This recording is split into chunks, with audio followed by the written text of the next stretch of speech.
Om Om Om Om Om Om Om आउम आउम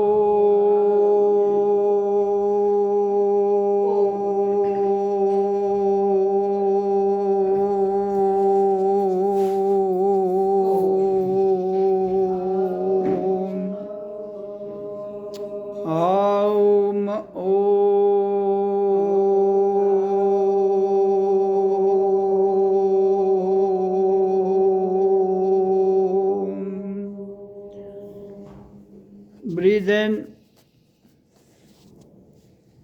Aum Aum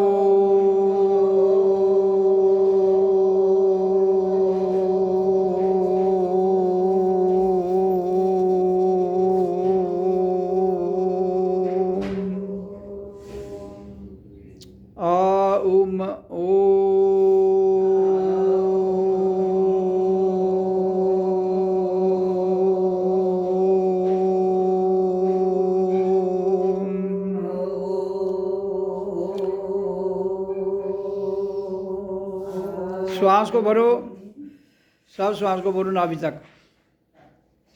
रोको श्वास उधरी,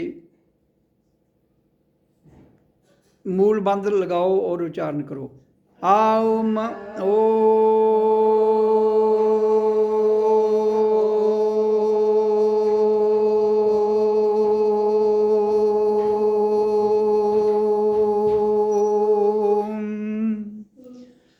breathe इन, श्वास को भरो। होल्ड इन, रोक लो।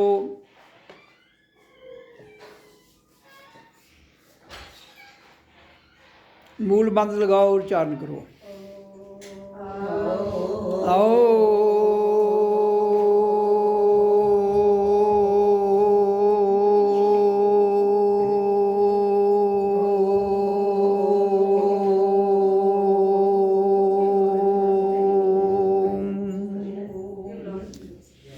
ब्रीथ इन, होल्ड इन, रोको। अब मूल बंद के साथ उच्चारण करो। आउम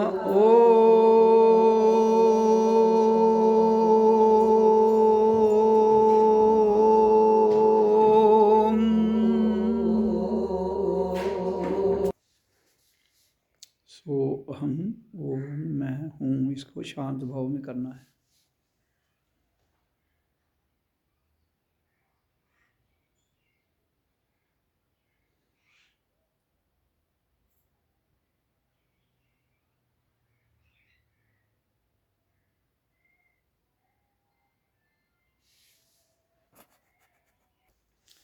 आउम ओम ओम ओम ओम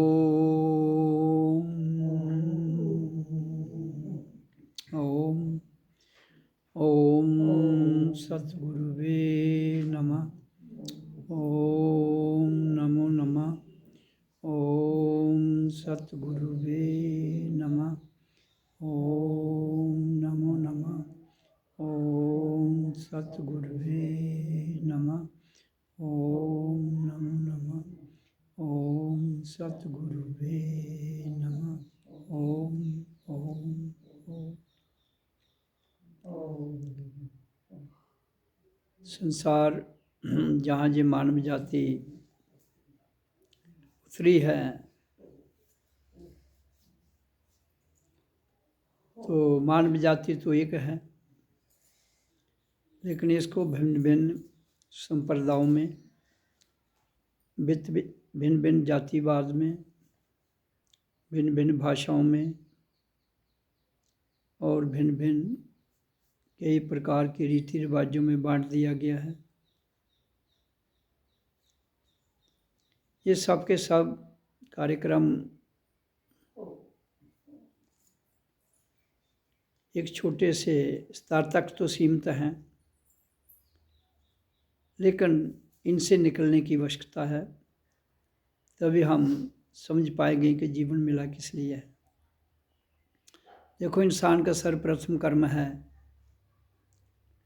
जब बच्चा नौजवान हो जाता है तो उसे कर्म करना है। कर्म, ये कर्म भूमि है। कर्म भूमि पर कर्म क्या करना है, जिसको शरीर कर्म कहते हैं, फिजिकल वर्क कहते हैं, जिसके द्वारा हम मेहनत करते हुए जो कर्म करते हैं उसके द्वारा जो फल मिलता है हमें, उससे रोटी, कपड़ा, मकान और अन्य सुविधाएं जुटाई जाती हैं। लेकिन इसके साथ दूसरा कर्म क्या है, जिसको हम भक्ति भाव,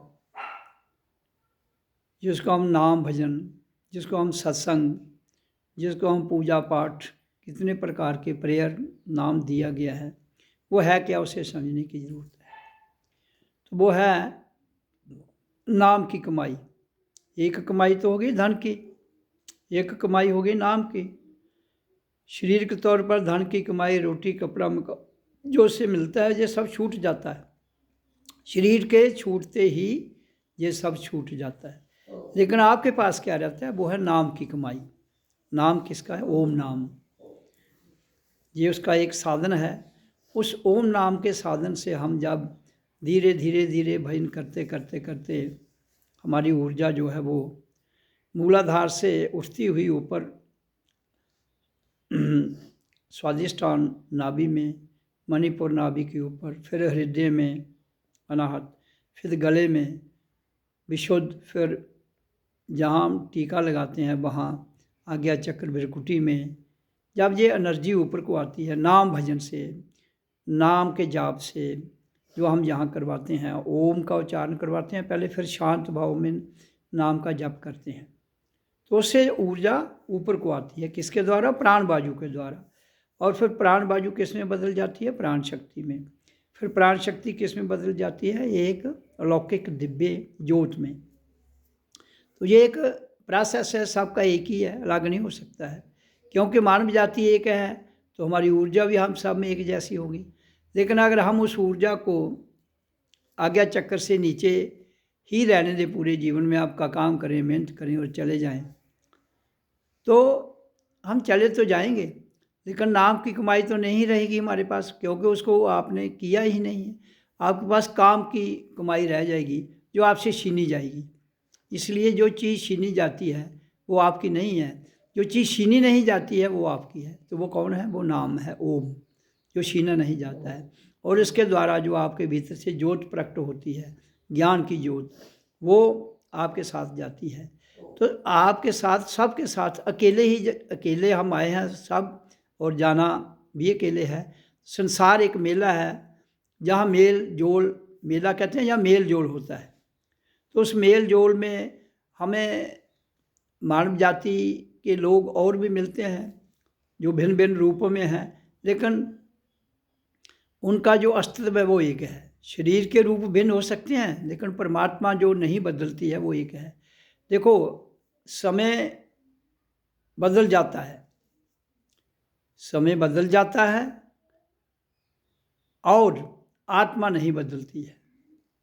जो बदल जाता है वो छीना जाता है, जो नहीं बदलता है वो छीना नहीं जाएगा। तो बदलता क्या है, समय, और जो नहीं बदलता है वो क्या है, आत्मा। इसलिए हमने उस आत्मा को, उस ऐसी ऊर्जा को जानना है जो कभी नहीं बदलती है। शरीर बदलता है क्योंकि पहले आप छोटे थे, अब बड़े हो गए, फिर बूढ़े हो जाओगे, शरीर चला जाएगा। तो एक छोटे से भ्रूण से हम एक इंसान बन गए हैं, कितनी बदलाव आ जाता है उसमें। फिर बच्चे से बड़े हो जाते हैं, फिर बड़े से प्रौढ़, फिर वृद्धा, फिर एक दिन जीवन चला जाता है। ये तो जीवन की सफ़र की यात्रा है। तो इस यात्रा को करते हुए हमने कर्म भी करना है, हमने अपना धर्म भी निभाना है। तो धर्म क्या है, कर्म भी करना है और भजन भी करना है। इसलिए हर मानव जाति में, नर हो या नारी हो, वो बच्चा हो, तो उसको भी, बच्चे को तो माँ बाप का फ़र्ज बनता है उसको जागृत करना, और समाज को तो फिर गुरुओं का काम है जगाना। इसलिए जब तक हम बच्चों, पहले खुद जागेंगे तो बच्चों को जगाएंगे, तभी हमारे समाज में जो कुरीतियाँ हैं, जो गड़बड़ काम होते हैं वो ठीक हो जाएंगे। क्योंकि जैसे आज के युग में आप देखो, नशा है, और नशे के साथ और कई प्रकार की जो आदतें हैं वो बच्चों को पड़ जाती हैं, फिर उससे बच्चे ख़राब हो जाते हैं, फिर माँ बाप को दिक्कत होती है। तो इसलिए माँ बाप को सतर्क रहना है पहले कि हम भजन करें, और बच्चों को भी भजन में डालें। तभी आप ठीक होंगे तो वो भी ठीक होंगे। आप ठीक नहीं होंगे तो बच्चे कैसे ठीक होंगे? फिर पछताओगे। छोटे तो नहीं, लेकिन वो बड़े होकर आपको परेशान करेंगे। इसलिए उनको संस्कार दीजिए, इनको उनसे भजन करवाइए, उनको बिठाइए। सुबह शाम स्कूल से जब आते हैं तो घर में बिठाइए, 10-20 मिनट, आधा घंटा रोज़ सुबह और शाम को बच्चों को ज़रूर बिठाइए। उनको प्रेरणा दीजिए। बच्चा तो एक ऐसी चीज़ है, उसको जैसी शक्ल दोगे वो वैसा होता जाएगा, जैसे संस्कार दोगे ऐसा बनेगा। जैसे आप एक वृक्ष लगाते हो, तो वृक्ष अगर टेढ़ा हो जाता है तो उसको सीधा नहीं करोगे तो टेढ़ा ही रहेगा सारी उम्र। फिर वो टेढ़ा खुद को भी परेशान और दूसरों को भी करेगा। तो इसलिए उस वृक्ष को जब वो टेढ़ा हो रहा है, आप सीधा खड़ा कर दो, उसको सपोर्ट दे दो, वो धीरे धीरे धीरे धीरे बड़ा हो जाएगा, छाया भी देगा और सीधा भी रहेगा, दिक्कत भी नहीं आएगी। इसी तरह बच्चा भी एक छोटा सा पौधे की तरह है। हम सब उसी एक ही रास्ते से आए हैं, तो वो भी उसी रास्ते से आ रहे हैं। लेकिन जब हम आपको ठीक, स्वयं को ठीक कर लेंगे तो बच्चों को भी प्रेरणा देंगे। ये स्कूल में भी टीचरों का फर्ज बनता है बच्चों को पढ़ाना और उनको अच्छी शिक्षा देना। तो इसलिए हमें जागने की ज़रूरत है। परमात्मा क्या है? जागने का नाम ही परमात्मा है। जागना ये नहीं कि जैसे हम जाग रहे हैं रोज़ बेर, सुबह रात को सोते हैं सुबह उठते हैं, नहीं, वो तो बाहरी जागना है, भीतर से जागना है। जो भी नाम शब्द जो है वो भीतर की कमाई है। भीतर जाओगे तभी तो मैं कहता हूँ कि सो अहं, सो में श्वास खींचो, अहम में छोड़ दो। वो भीतर की वाणी है, वो भीतर की बात है। भीतर का भजन ही हमें भीतर लेगा। हमारा भगवान, हमारा ईश्वर, हमारा अल्लाह, हमारा वाहेगुरु, हमारा राम कृष्ण, जिसको भी आप अपने तौर पर मानना चाहते हो, वो हमारे भीतर है। भीतर जाओगे तो उसके सच की समझ आएगी, भीतर नहीं जाओगे तो सच की समझ कभी भी नहीं आएगी। इसलिए ये भजन कोई एक दिन का काम नहीं है, ये जब तक जीवन है करना है। बाकी काम अगर छूट भी जाए, ये नहीं छूटना चाहिए। सुबह उठो 4 बजे उठो, घंटा बैठो, रात को 1 घंटा बैठो, 2 घंटे से कम करो। दिन में एक समय निकलता है, 1 घंटा दिन को कर लो, तो 3 घंटे बैठो। अगर दिन को नहीं बैठ सकते रात को 2 बैठ लो, रात बड़ी लंबी होती है। और एक सुबह बैठ लो 3 घंटे, कम से कम 3 घंटे रोज़ स्वयं भी बैठो और बच्चों को भी उठाओ, उनको भी बिठाओ। आदत आप डालेंगे उनको, वो स्वयं थोड़े जागेंगे। तो पहले स्वयं को जगाओ, फिर बच्चों को जगाओ, तो जीवन बड़ा आनंद में, सुख में हो जाता है। क्योंकि समाज में जो कितने लोग हैं जो बच्चे क्यों ख़राब हो जाते हैं? क्योंकि उनके जो साथी बच्चे उनसे बड़े होते हैं, उनको अपने ट्रैप में, जाल में ले लेते हैं। और अगर वो गलत काम कर रहे हैं तो जो उनके जाल में फंसेगा वो भी गलत करेगा। तो दुख माँ बाप को होता है। तो इसलिए माँ बाप को सतर्क रहना चाहिए। बच्चों को कभी भी ढीला नहीं छोड़ना चाहिए। बिल्कुल उनको सतर्क, उनको चेक करो कि वो क्या कर रहे हैं, उनकी क्या कृत्य है। जी मोबाइल दे दो, वो कुछ क्या ऊट-पटांग तो नहीं देख रहे हैं। ये बहुत सी बातें हैं जो माँ बाप को ध्यान में रखनी है। क्योंकि मोबाइल से तो आप बच्चों को वंचित नहीं रख पाओगे, लेकिन वो देख क्या रहे हैं, करते क्या हैं, वो तो देखना है। बच्चे, मोबाइल एक बहुत मुफीद चीज़ है, फ़ायदा भी देती है, लेकिन इसमें ऐसी चीज़ें हैं जो नुकसान भी करती हैं। तो हमें तो वो चीज़ लेनी है जिससे हमें फ़ायदा हो। देखो पैसे कमाने के लिए तो वो गलत मलत चीज़ें भी भर देंगे जिसमें बच्चों को खेलने का ये वो। तो इसलिए संसार तो पैसे कमाने के लिए कोई भी धंधा कर देता है। मैं कहता हूँ ऐसा काम मत करो जिससे आपको पैसे मिलें और दूसरी की जीवन खराब हो। अपने पैसे के लिए दूसरे का जीवन खराब मत करो, स्वयं का भी ठीक रखो, दूसरे को भी प्रेरणा दो और जीवन बड़े आराम से गुजरेगा। तो उसके लिए बच्चों से पहले रोज़ गायत्री मंत्र करवाना चाहिए। हर समाज में जितनी भी जनता है, किसी भी जाति से हो, मैं तो जात पात को मानता नहीं हूँ। मैं तो मानता हूँ हम सब एक हैं, हमारी जाति एक है, हम सब इंसान हैं, फिर भगवान हैं। तो अगर हम इंसान को जान जाएंगे तो भगवान को भी पहचान लेंगे। अगर हम इंसान को ही नहीं जान पाएंगे, जिसका रूप हमने धारण किया है उसी की समझ नहीं आएगी, तो किसकी समझ आनी है? फिर तो जीवन ऐसे उथल पुथल गुजर जाएगा। इसलिए जीवन के रहते हुए आपको अपने भीतर जाना है और अपने भीतर से अपनी सोई हुई ऊर्जा को, अपने सोए हुए सत्वगुरु को जगाना है। वो जगाने के लिए क्या करना पड़ेगा आपको? श्वास को भरिए, रोकिए, फिर उस मूल बंद के साथ ओम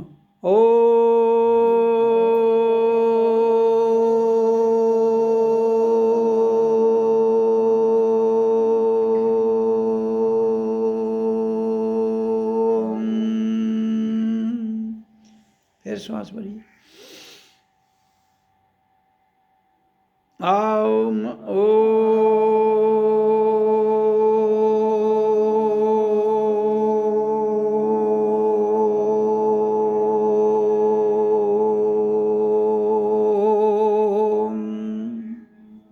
भरिए श्वास को। ओम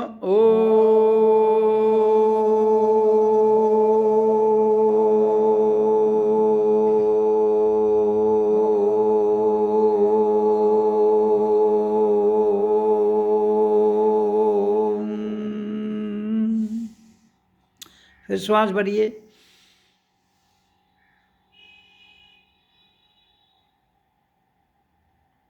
ओम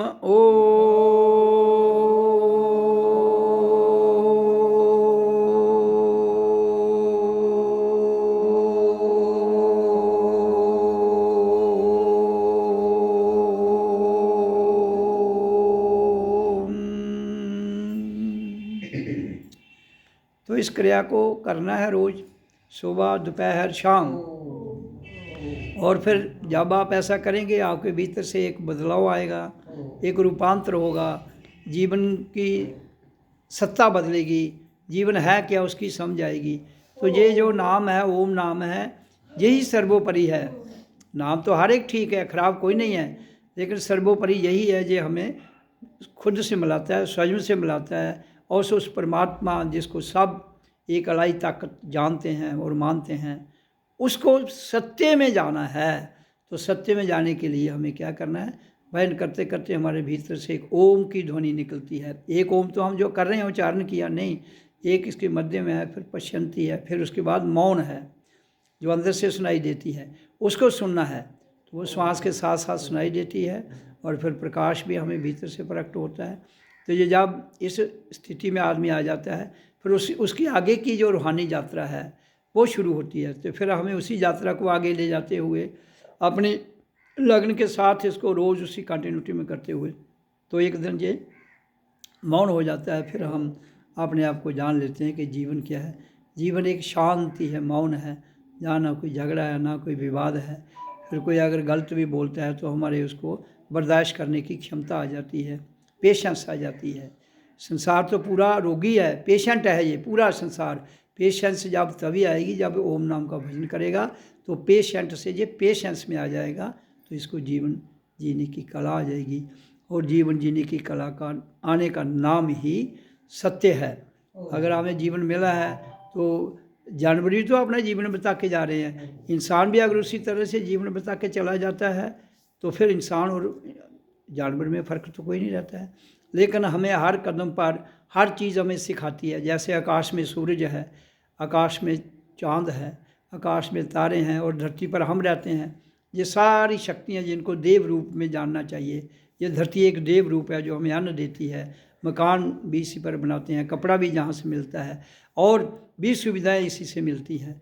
तो ये एक मातृभूमि है, इसलिए इसको मातृभूमि कहा गया है। और एक सूरज लोक है जो हमें ऊर्जा देता है, जिसको सौर ऊर्जा कहते हैं।